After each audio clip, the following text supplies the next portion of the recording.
Hello everyone welcome to OS academy. So बेले बेले कौन हुए ना आमे प्लान तो कर दो कि ठीक अच्छी एमिति आमे कंप्लीट सिलेबस कवर कर दबा आउ जाइकी प्रीलिम्स एग्जाम दे दबा। बट एक्चुअली कौन हुए इन रियलिटी सेटा पॉसिबल हुए नहीं because of some let's say unavoidable circumstances आमे हमर प्लान को स्टिक हेकी रही पारुनु। आउ फाइनली जेतले एग्जाम रो एमिति ठीक 15 दिन अच्छी कि 20 दिन अच्छी तो आमको फील हुए कि मे बी नेक्स्ट ईयर मु देबी बोली। ठीक अच्छी एबे एमिति लगे कि मु प्रिपेयर्ड नुह। देख सब माने कहवा ପାଇଁ गले तमर कंटेंट केबे भी 100% कवर हो पारिबनी। कौन पाई बिकॉज करंट अफेयर्स तो केबे भी तुम 100% कवर कर पारिबनी। आ जदि करंट अफेयर्स को छाड़ी भी दबा तो अलग सब्जेक्ट्स गुड़ा रहिला ओपीएससी जेमिति क्वेश्चन पचारुची let's say science and tech कौन साइंस एंड टेक रो एमिति किछि कंटेंट अछि जोटा कि तुम कंप्लीट कर दे पारिबो आ सेही भितर ही क्वेश्चन आसीबो ना। तो आंसर हला कि तमें 100% कवर न कले भी चलो जी स्टैंडर्ड बुक अच्छी से कवर करवा बहुत ही जरूरी। बट एबे क्वेश्चन एया कि तमें एबे जो सिचुएशन रे अछ से सिचुएशन रे एग्जाम दवाटा ठीक हबो ना स्किप करवाटा ठीक हबो। सो लेट अस डिस्कस कि केमिति हमें डिटरमाइन करवा कौन पे सब पर्सन पे अलग अलग हबो। तो दीटा फैक्टर ही हमें देखिबा गोटे हला नंबर ऑफ अटेम्प्ट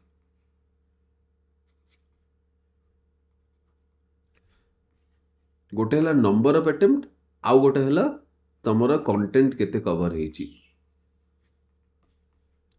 ठीक अछि तो नंबर ऑफ अटेम्प्ट जदि सपोज एटा लास्ट आउ तुमको एमती फील होची कि कंटेंट ठीक रे कवर हेनी सो यू शुड स्किप कौन पे लास्ट अटेम्प्ट तो नेक्स्ट अटेम्प्ट तुम बेटर ऑडी प्रिपेयर हेकी दे परिबो।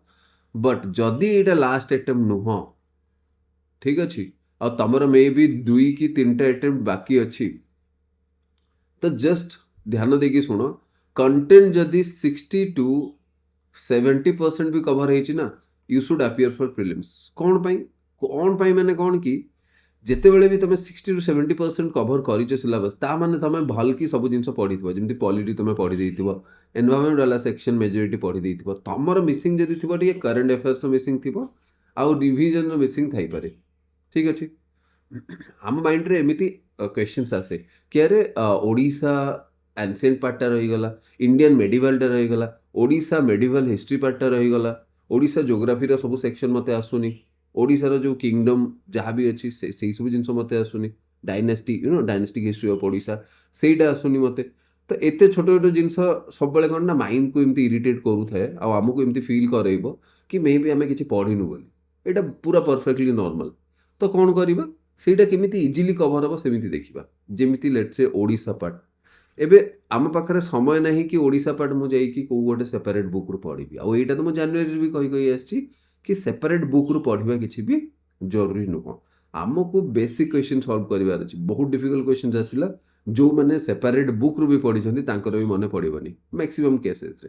ଠିକ୍ ଅଛି ତ ସେଇଟା ପ୍ରିଲିମ୍ସ କ୍ୱାଲିଫାଏ କରିବା ପାଇଁ डिटरमाइन करनी। तो एबे देख जी सब ओडिया सेक्शन अच्छी से कौटू कर मुझे नो योर स्टेट रु हो तो जो किसी दिन समय अच्छी से सब जिन आउ गोटे पिला प्रोब्लेम क्रिएट करे कौन हिस्ट्री हिस्ट्री प्रोब्लेम कौन क्रिएट कर हिस्ट्री प्रोब्लेम एटा क्रिएट करे कि ये एनसेंट अच्छी मेडिवल अच्छी मॉडर्न अच्छी मॉडर्न तो फिलहाल पढ़ाई भल भी लगे टिके ओके टिके अंडरस्टैंडिंग टिके लॉजिकल लगे। बट जदि आम देखा मेडिवल मेडिवल खाली मन रखार थाए कि टर्मिनोलॉजीज थी किए कहार एडमिनिस्ट्रेटिव ऑफिसर को कौन बोली कहती तांकर एडमिनिस्ट्रेटिव डिवीजन ना कौन। ठीक अच्छे तो यही सब जिनस तो यही जिनस ना बहुत इरिटेट करे। तो हिस्ट्री पे बहुत एपट सेपट जगह न जाइकी इंडियन हिस्ट्री जोड़ा एगेन ओडिशा हिस्ट्री सेटा मु नो योर स्टेट रु पढ़ीदेवी। बट इंडिया हिस्ट्री खासकर मेडिवल आउ एनसेंट ये एनसेंट और मेडिवल सेक्शन ओडिशार एटा तुम गोटे काम कर लुसेंट रु पढ़ी दियो। एबे कौन लुसेंट रु पढ़ले ओपीएससी सफिशिएंट हम देख सफिशिएंट कौन हम कौन हेनी सेटा कहवा डिफिकल्ट हो बिकज तुम पाखे समय भी कम अच्छी। बट लुसेंट कौन करे ना लुसेंट जी सब इंपोर्टाट जिनस गुड़ा इंपोर्टाट कनसेप्ट गुड़ा इंपोर्टाट टर्मिनोलॉजीज गुड़ा सेटा दे थाए। तो तुम यदि करदब इभन मॉडर्न भी जो मैंने मॉडर्न भी टिके रिवाइज करने चाहूच ए आउ थे जाकि स्पेक्ट्रम पढ़ाई चाहून से लुसेंट रु बहुत इजिली कवर करदे पारे। बस यही बुकटा टी पढ़ाई बोरिंग लगे बिकज पूरा कनसाइज करके direct to the point content देइछि एपट सेपट जिनस किछि देइनि सो लुसेंट को तुम गोटे नोट भाया यूज कर या बहुत इजिली 3 ରୁ 4 थर पढ़ी हो या पर कौन रहा या पर तुमर टेस्ट सीरीज एति सरला पर जस्ट टेस्ट टेस्ट जब तुम 10 ରୁ 12टा भी टेस्ट दे दौच ना इट्स वे मोर इम्पोर्टाट और यहाँ तुम एग्जाम परफॉर्मेंस को एटलिस्ट 3 to 4 टाइम्स इनक्रीज कर दे पार सो मॉक्स दबा इम्पोर्टाट से तो कौन कहली फर्स्ट कथा कि एग्जाम दबनी जदि तुम यहाँ लास्ट अटेम्प्ट एंड तुमको लगुच कि तुम कंटेंट बिल्कुल भी पूरा है 60-70% ही बहुत जिन रही जाइए देन डोंट गिव ठीक अच्छे बट जदि तुम लास्ट अटेम्प्ट नुह 2टा अटेम्प्ट बाकी अच्छे कि 3टा अटेम्प्ट बाकी अच्छे और जब तुमको 60-70% लगुच कि कवर हो तो बाकी सब जिन गुड़ा एमती कवर करवा चैनल तुमको गोटे चेकलिस्ट मिल जोटा मु जानुरी रू दे अपडेट करके आज माने मे पर्यंत एबे ऑलरेडी अपडेट हो सारा सेठी तुमको इवन सीसैट रो भी मिल जाव सीसैट एंड करंट अफेयर्स तो यही दुईटार भी मिल जाव plus history geography polity economy science and tech environment सब जिन मिल जाव ठीक अच्छे एतिकी so this is really important जदि एतिकी भी करिवो तो गोटे फेयर चांसेस बनी पारिबो are you getting so I hope you understand that's all for today